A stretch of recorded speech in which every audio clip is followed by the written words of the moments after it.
ne sont pas données pour ne pas être cru, pour être cru.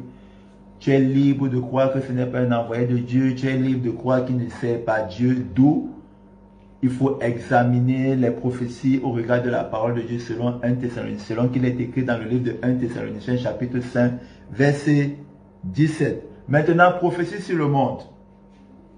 Prophétie sur le monde. Prophétie sur le monde.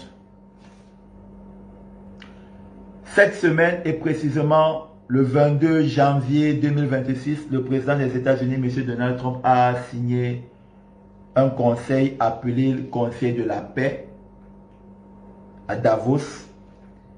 Et il a invité d'autres pays à le rejoindre dans cette action. Et c'était lui qui invitait. Et 2 pays en Afrique ont été invités. Le Maroc et l'Égypte. Et il a signé cette charte de son conseil, appelé le Conseil de la paix. Et il a invité les pays dont lui, il voulait inviter. Maintenant, prophétie sur le monde. Il a signé cette charte de son conseil appelé Conseil de la paix le 22 janvier 2026 à Davos.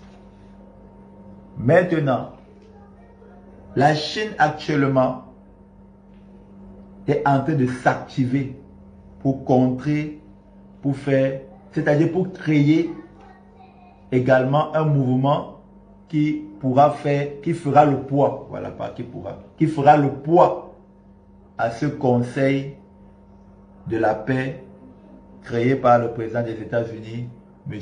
Donald Trump. Ce dont nous partageons là, ce n'est pas encore la prophétie. Hein. La Bible appelle ça parole de connaissance. La Chine actuellement est en train de s'activer pour créer également de son côté aussi ce qui fera le poids face au Conseil de la paix Conseil de la paix créé par le président des États-Unis, M. Donald Trump. La Chine travaillera sur 3 points pour également créer de son côté ce qui fera le poids, opposition, etc. Elle travaillera sur ses alliés historiques, c'est-à-dire la Chine a des alliés historiques. Deuxièmement, elle travaille sur des grandes puissances européennes qui ont été marginalisées, c'est-à-dire le Conseil de la paix créé par le président des États-Unis, Donald Trump. Les grandes puissances européennes qui n'a pas invité à son Conseil de la paix. La Chine, voilà, travaillera sur ça. Troisièmement, et le dernier point, ceux qui n'ont pas été invités dans le Conseil de la paix du président des États-Unis. Ça ne signifie pas que tous ceux qui n'ont pas été invités, la Chine les contactera. Non, la Chine contactera sur ceux dont elle choisit, qu'elle estime que celui-ci peut apporter dans ce que nous voulons créer. Ce pays n'a pas été invité par Donald Trump. Toutefois, il peut nous apporter. C'est ce genre de pays que la Chine contactera. Sauf que, voici la prophétie. Voici la prophétie. La prophétie est que le président des États-Unis et le président des États-Unis, son Excellence, Monsieur Donald Trump, et le président de la Chine, son Excellence, Monsieur Xi Jinping, vont se rencontrer. Ils vont se rencontrer pour avoir...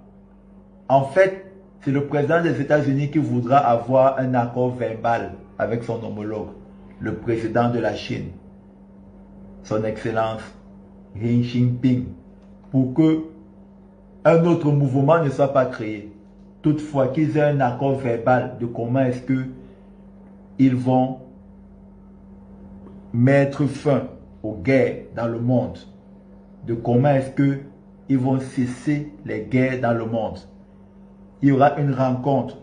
Cette rencontre peut être par exemple lors d'un sommet et de manière inopinée, ils s'arrangent à discuter. Voilà. Toutefois, il y aura une rencontre. entre le président des États-Unis d'Amérique, M.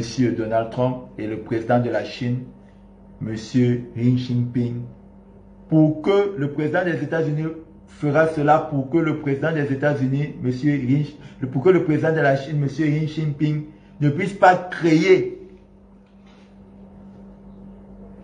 quelque chose d'autre, comme le Conseil de la paix, mais qu'il puisse accorder verbalement, qu'il puisse avoir des accords verbaux, à ce qu'ils puissent entendre verbalement pour mettre fin aux guerres dans le monde entier. Ça, c'est la prophétie sur le monde.